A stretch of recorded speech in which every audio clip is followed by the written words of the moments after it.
Hello, and thank you for joining us. This is Tips for the Transition, and I'm Maria Tomás-Keegan, your host. We go live here on LinkedIn, Facebook, and YouTube every Wednesday at 10 a.m. Mountain Standard Time. We're really glad to have you with us. We also are on your favorite podcast channels every week. So I have a vision to create resources for women who are navigating career and life challenges so that they can perhaps go through them with more ease and grace, and to know that they're not alone. So each week I have conversations with inspiring women like my guest today, and they're intended to help women all over the world to feel more confident, resilient, and brave, and to get through their lives and their careers easier.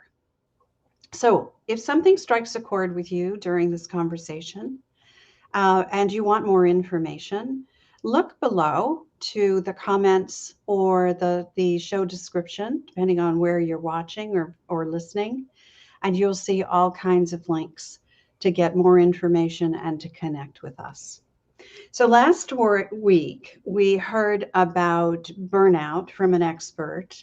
And today, we're going to hear a very personal and vulnerable story about burnout and its effects.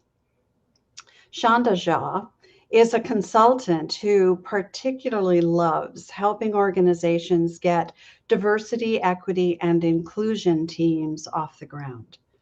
Sandhya is the founder and former executive director of the Oakland Peace Center, a collective of 40 organizations working to create equity, access, and dignity as the means of creating peace in Oakland and the Bay Area. She's an ordained pastor with a master's in public policy. Sandhya is comfortable in the pulpit, on the picket line, or hanging out with friends and friends to be over a cup of tea and a good story. And she is currently working on her fifth book for Chalice Press. So we call this episode The Lie of Alone and the Promise of Together. It's a burnout story. So let me bring Sandhya on with us. Hello, Sandhya. Welcome. Hi, Maria. Thank you so much. It is my pleasure to have you. I am so glad that you are joining us here to share your story, because burnout is something as a coach, I come across a lot. A lot of women are on the verge when I get to see them. So I want to talk with you about how it crept up on you, and how you got through it, and what you can share with us to help women. Okay. Absolutely.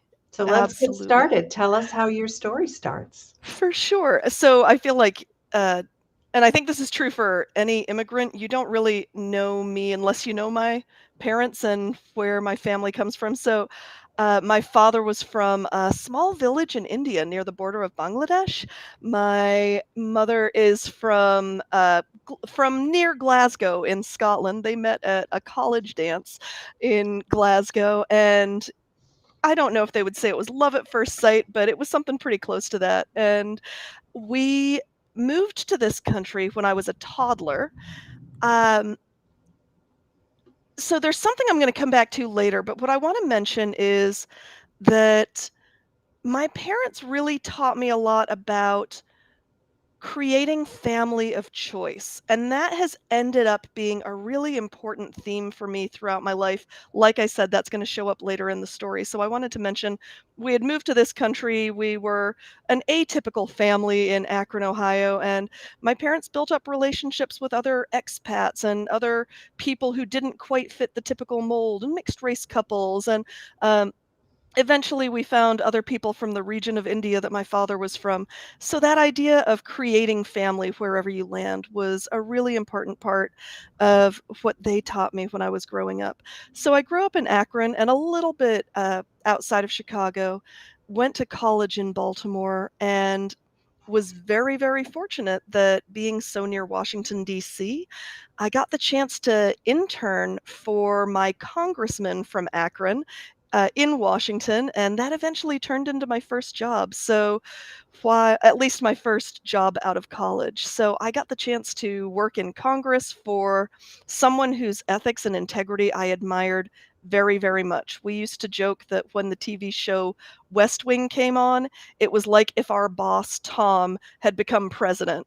Someone of great integrity, someone who took the work very seriously, someone who was a little nerdier than was actually good for him in politics, but a really important role model in a lot of ways. From there, I went on to do organizing work and lobbying work and faith rooted advocacy for religious minorities at a time that religious minorities in this country were facing a lot of challenges at an interfaith organization called the Interfaith Alliance. I already knew I was being called into the ministry, so after a while in DC, I went to seminary at the University of Chicago. They would be mad that I called it seminary. They would want me to make sure everyone knew it was a divinity school. So I got a master's of divinity and also a master of public policy at Chicago. I moved out to Oakland, California to pastor a tiny little congregation, 10 people in a 40,000 square foot building in downtown Oakland. So they had a lot of room to spread out during worship. They were the folks who had survived white flight and lived through the crack epidemic and watched the disinvestment in their community. And so while they didn't have a lot of energy, they had a lot of conviction that they were supposed to do something to address violence in Oakland. So, to make a long story short, over the course of the next few years, those 10 folks who eventually grew to about 50 or 75 got more and more involved in volunteering with the folks who were on the front lines of responding to the gun violence crisis in Oakland, and eventually had the courage to say, maybe we could turn this big building into a space that creates community for all the folks on the front lines. Already, that theme of addressing burnout was showing up because part of it was creating affordable space for folks who were doing really critical work. Part of it was cultivating collaboration among nonprofits because the nonprofit industrial complex often creates silos where people aren't encouraged to connect with each other, resource each other, support each other. And part of it was the reality that when you're dealing with such serious issues, it is very easy to experience burnout. Secondary trauma uh, is a real a real thing for people who are on the front lines of responding to violence. So, the Oakland Peace Center officially launched as this collective of nonprofits in that building in 2012.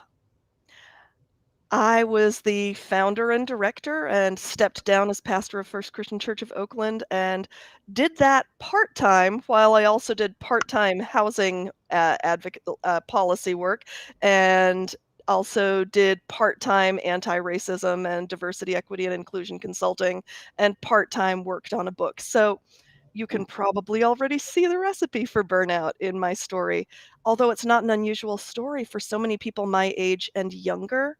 uh, Putting together multiple jobs in order to pay the bills, putting together multiple jobs in order to do the work that really meets our spiritual needs or the needs of our heart, while also finding work that will pay the bills in the meantime.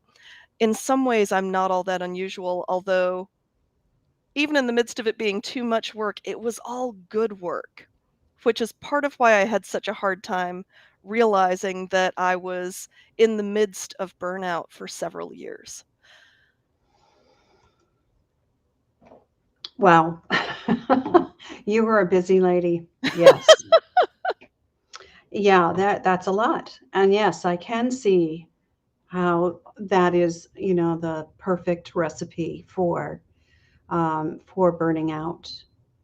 So help us understand what were the emotions that you were going through as you were recognizing? Well, let me hold that question for a second.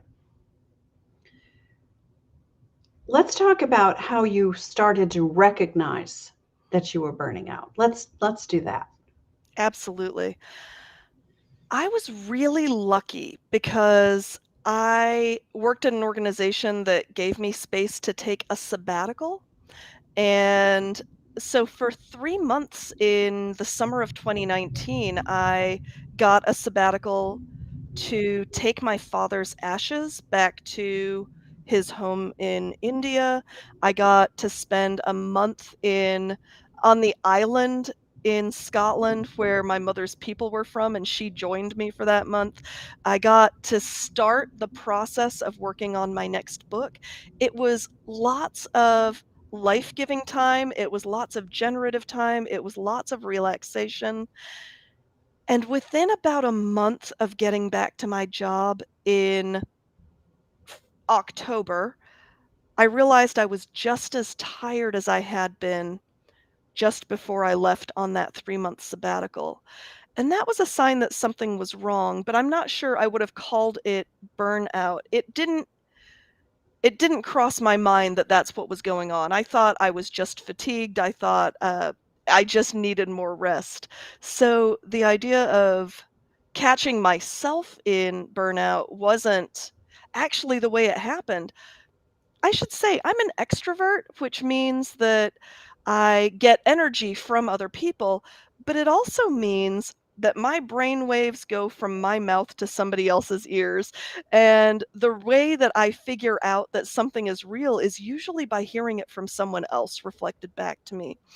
So while I was experiencing that exhaustion, I wasn't putting pieces together. I don't think I would have called it burnout at that point. It took a long time before I would have called it that. It was the next summer. It was June. It was just after George Floyd had been murdered, and a good friend of mine who is a communications consultant, and she and I know each other from the work of labor organizing.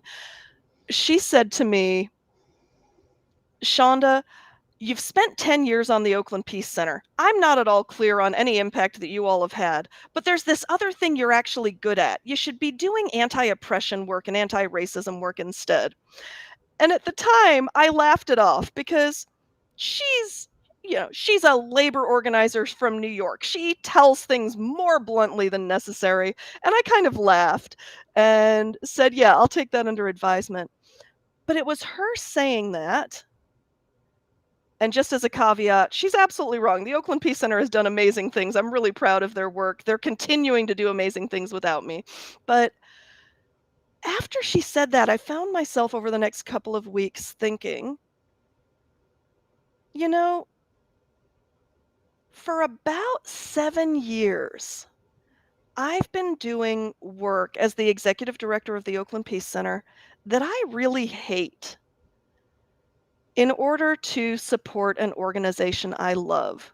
And a lot of my motivation was, oh, this administrative work is really hard and really tedious. I don't want to impose that on someone else. So I'll take that on. The program work and the connecting with the partner organizations, that's really fun. I love that work. So I should give that to someone else.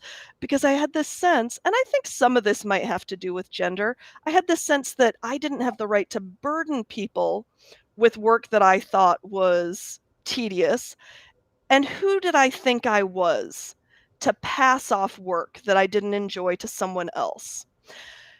And so as a result, over the years, I kept giving away any work I loved and holding on to the work that is traditionally executive director work, right? I was working on the building transfer, I was working on the legal issues, I was working on the fundraising, uh, I was working on a lot of the administrative work.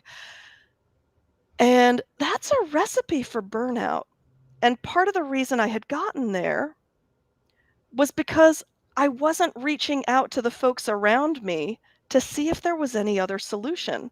I was taking Mhm. all of the solving of the problem on myself because I'm the executive director. That's my job. And as a result, I had created a situation that was pretty untenable. You just spoke to some really important pieces there, Shonda. And it's this idea of taking things on ourselves because whatever the reason is, right? Just Mhm. whatever the reason is, we're taking it on. What we don't stop to think about is the stuff that we don't enjoy doing is probably someone else's zone of genius. Exactly. And if we could only recognize that that could be the possibility, Yep. and then we could go look for them Yep. to bring them in and That's exactly allow right. them to love what you hate to do. Yep. And 100% right. yeah, and that it's such an important point you make that we really need to examine everything that we have on our plates that we feel is we have to own, and Mhm. really take a hard look at that, and take a look at whether we really do. Yeah. And if we were to balance it with Yep. stuff we love to do that is in our zone of genius. And, Yep. and quite honestly, that's all we should ever be doing. We should Right. surround ourselves with people who are working in their own zones of genius, Yep. and they're all different. Yep. That's 100% right. And I think Yeah. I missed out on an opportunity there, right? To invite people to live out of their best Yeah. gifts as well. Yeah. Um, Yeah. Yeah. But lesson learned, right? So mhm. Absolutely. that's how we learn.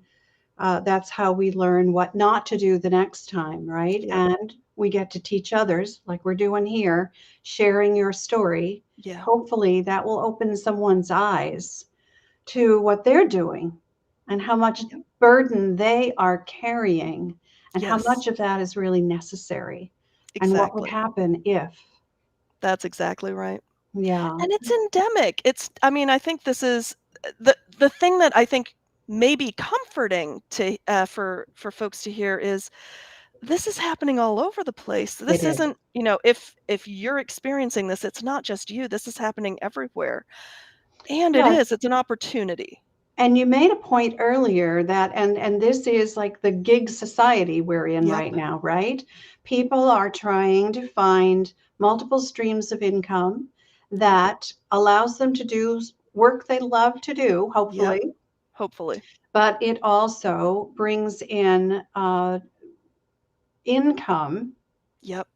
to help with these um, increasingly expensive modes of living that Right.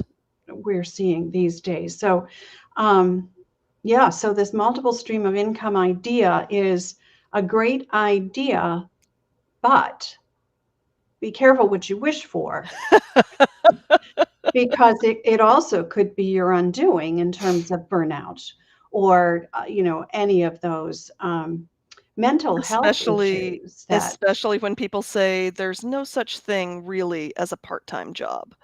I remember being interviewed for, one of my positions, and they said, "How are you gonna do this job when you are doing another job as well?" And I was like, "Well, you're only paying me to do 20 hours a week." And they were like, "Right, but we all know it's not just gonna be 20 hours." Yeah, yeah, And that's that's a right. reality as well. It is, and we take on more than there are hours in the day Yeah, to do. And that's a human condition, I think, and we have to be really careful about right, that. right. So let's talk about kind of the emotional journey you went on as you were recognizing that this has a label. It's Yeah, called burnout, what you were doing to yourself. yep. Tell us a little bit about that emotional journey. That's where I think a lot of people resonate. Yeah, absolutely. So I think that, um it was a real shock to my system. Like I said, my friend Beth had said, "There's this other thing you should be doing." And it was the first time that it crossed my mind. I don't want to say it was the first time it crossed my mind I had other options, but it was the first time I had to confront the fact that I wasn't really enjoying the work I was doing. I was well known all over the country for having started this. It was a model for faith communities all over who were trying to figure out, how do we do more than be landlords to nonprofits, but also be aware of the fact that we're dwindling in numbers and can't take care of the building by ourselves. They were looking to the Oakland Peace Center as a model. So there was something a little terrifying to me about the idea that maybe I couldn't, or maybe I shouldn't, keep going in this role, because I did have the question of, well, what happens if I step away? Now, I was really lucky that a friend of mine who's a career coach agreed to sit down with me and have a couple of conversations. And she said she invited me to think about, to let go of some of that fear. She invited me to imagine that it might be okay for me to not take on a sense of guilt about the fact that I might be letting go of something and it might not make it. I think that was the part I was terrified about. I think in many ways, the Oakland Peace Center was where I had poured all of my heart into up until that point, and the idea that it might not make it was a pretty devastating thing to confront. So she invited me to imagine what it would be like to celebrate what had been accomplished and to find ways to be okay with that having been enough, so that it would open me up to possibilities for myself in the future. I was also really lucky that the chair of the board at my nonprofit said, "Hey, let's have some conversation together. Let's have the whole staff have some conversation together about different ways of being an organization." He recommended that the staff read together a book called Reinventing Organizations by Frederick Laloux, Lalaux, which is about how corporations have been figuring out how to build out structures that empower the staff and don't and free up executives from being micromanaging managers, and give them space to be more visionary, more supportive, more encouraging, and how those corporations actually thrive. So he, in many ways, gave us permission together to imagine a different future. So I found that I was surrounded by people who were creating space for me to engage in imagination about the future, instead of just a sense of being locked into what is. And that for me was the real gift of that time. And we ended up as a staff moving towards a horizontal staffing and a horizontal governance model that meant that they don't actually have an executive director now. And in some ways, the model they're using allows them to be more grounded in their gifts than the traditional model we had been using before. Wow, that's, I want to focus on something you said, and I imagine this is really hard to do in the state of burnout, which is in an Mhm. exhaustive state, right? But the idea of exploring new possibilities, that there are, there could be, imagine that there could be another Yeah. solution, right? And I am rather sure that you must have felt this tremendous weight Yeah. of being the creator of this, Yeah. and then how devastating it would be if it failed when you Yep. stepped away. Yep. But I love the process you went through, and talking with people, engaging people who can help you think it through is just a brilliant approach. Yeah. And I think when we do that, no matter what the situation is, when we are just too exhausted to think clearly ourselves, Yep. when we don't see other options, then we get stuck. That's how we Yeah. get stuck. But Yep. when we open ourselves up to the possibility that there might be someone, who can I surround myself with, Yep. That's that would exactly help right. me think it through. And I love that you had that opportunity. Well, and confessionally, there was one other thing that my friend Amaya, the career coach, helped me sit with, which was, if I do need to leave, how do I leave that doesn't feel like I was driven out?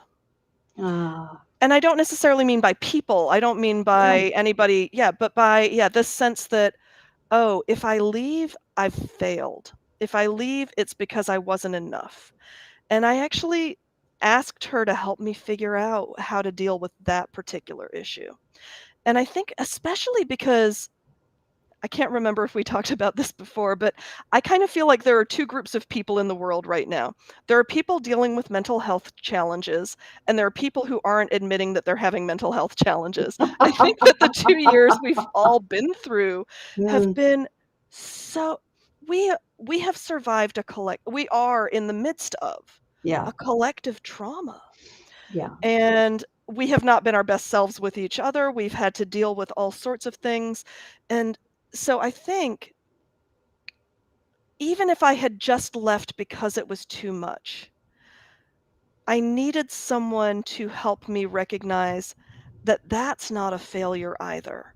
right. That that's me honoring myself and honoring what I want to contribute to the world in the future. Exactly. So it's you moving on and allowing the center Mhm. to move on as well in a new Mhm. way. And Yep. look what happened. So Yes. now there is no executive director. Right. There is this horizontal leadership model that's Yep. working beautifully. They just And signed the paperwork so that they are fully in charge of the building now. There's gonna be a $5 million renovation that they're just in the beginning phases wow. of. It's really exciting. Yeah, look at that. Yep. Look at that. So the possibilities, we just have to be open. We have to be open and we Yep. have to ask for help when Yes. we are sitting in that stuckness Yep. and not realizing that there is another way. There are probably multiple other ways, Yep. and we just can't see them.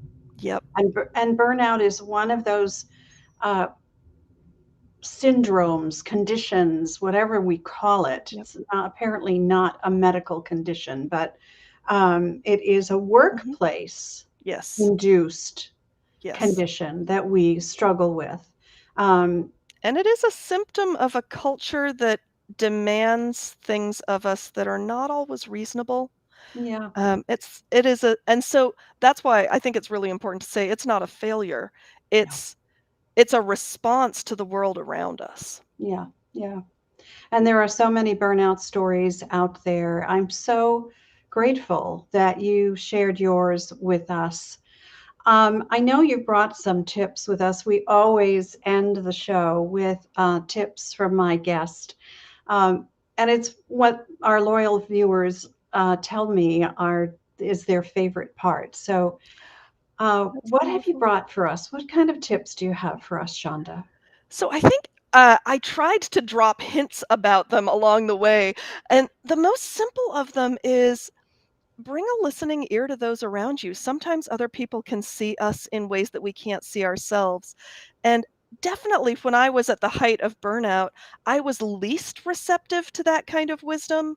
So, Yeah. I think I shared Beth made some comments that I was like, "Well, that was just rude." It took me a couple of weeks before I thought, "Oh, Beth is actually honoring the best of what she sees in me." She's Yeah. saying there are gifts you have that you can't use right now. And I don't know where I would be without her having said that. But it took me Hmm. being willing to listen to her at a time that it was hard to receive criticism because that's also a part of burnout. Yeah. Yeah. And you know what I think, just to add to that, it it might be to be honest with ourselves, Mhm. and when we are asking, for that reflection to happen, because we may not be seeing Yeah. clearly what's going on with us, Yeah. to also ask for it in a gentle way. Right? Yes. Harsh criticism will just, go probably bounce right off and never Right. be absorbed or heard. Right. Um, so, yeah, asking for what you need, really Yes. asking for that kind of feedback is important. No, I think that's Mhm. absolutely right. And I Yeah, think connected to that, yeah, and that was actually my second tip was asking for help, right? yeah, I really think that I was fortunate that there were people around me who had some tools they could help with. When I met with my board chair and said, "Here's where I'm at," he said, "You know, there are ways you could continue to be the executive director, and we would just redesign the job so you could do what you love."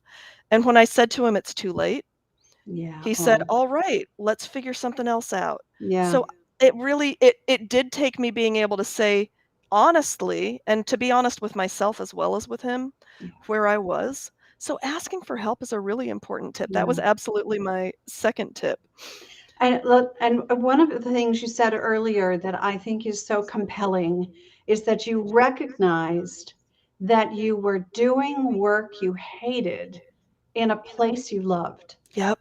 And how often is that the case for Yeah. us when we are working for an organization for a long time? The job has changed, the Right. leadership has changed, Yep.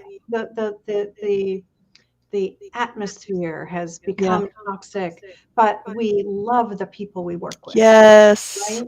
Yes. They're family to us Yep. now. So how can we leave? Yep. Yeah, but recognizing that there's another way, and your board chair said, okay, well, if it's too late, let's go figure it out another way. Right. There are always other ways. Right. That's absolutely right. Yeah.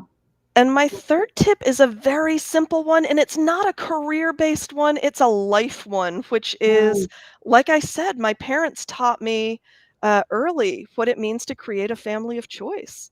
And it's interesting because a lot of people in the LGBTQ community talk a lot about chosen family, and how sometimes you have to create a family from scratch, but I actually learned that, from my parents, long before then, and there's something about having people who can hold you in hard times, who can my friend Rihanna would Venmo me money so that I could go out and get tacos. She was like, "I wanna take care of you by feeding you right now because I know it's a hard time."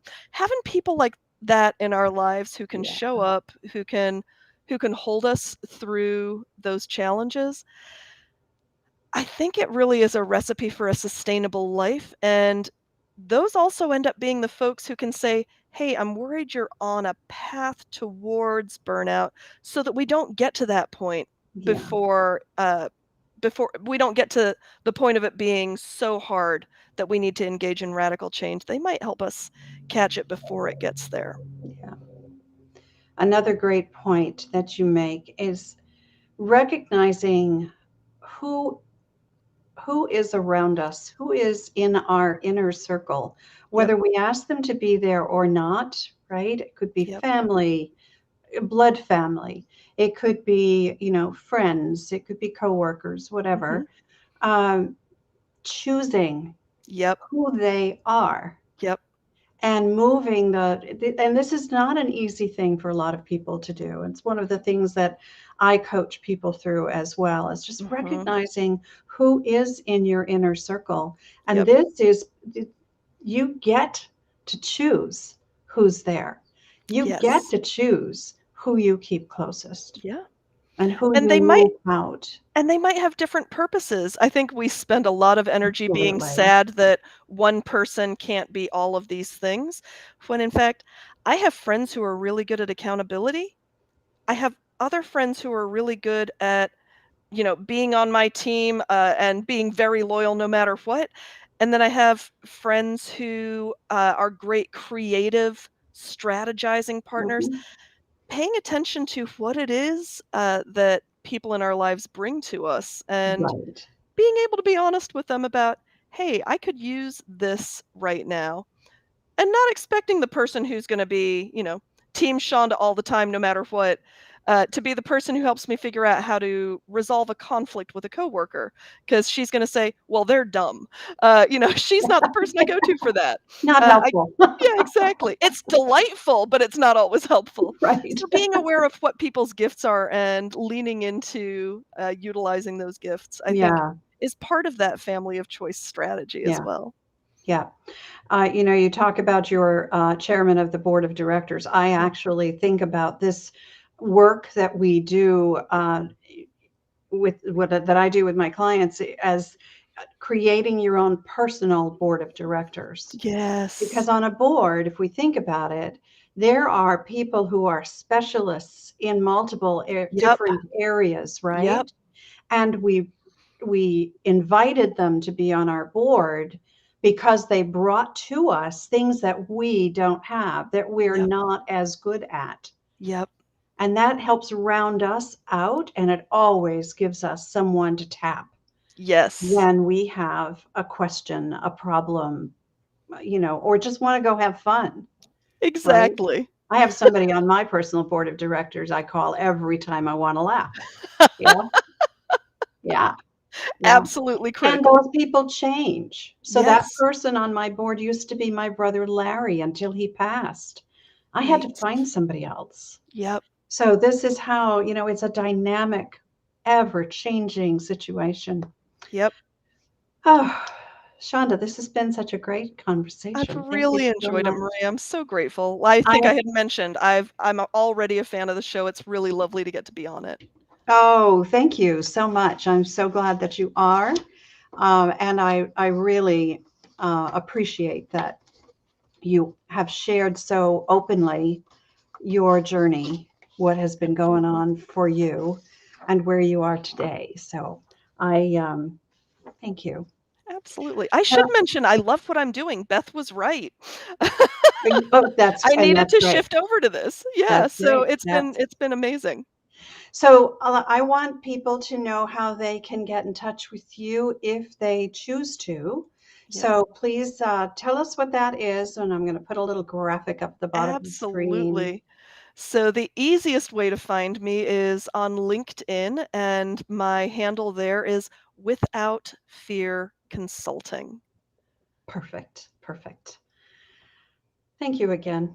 I'm delighted to have met you. I am Likewise. so happy that you have done what you did and can share that story with others, and that you are where you are now, helping Thanks. people to move beyond fear.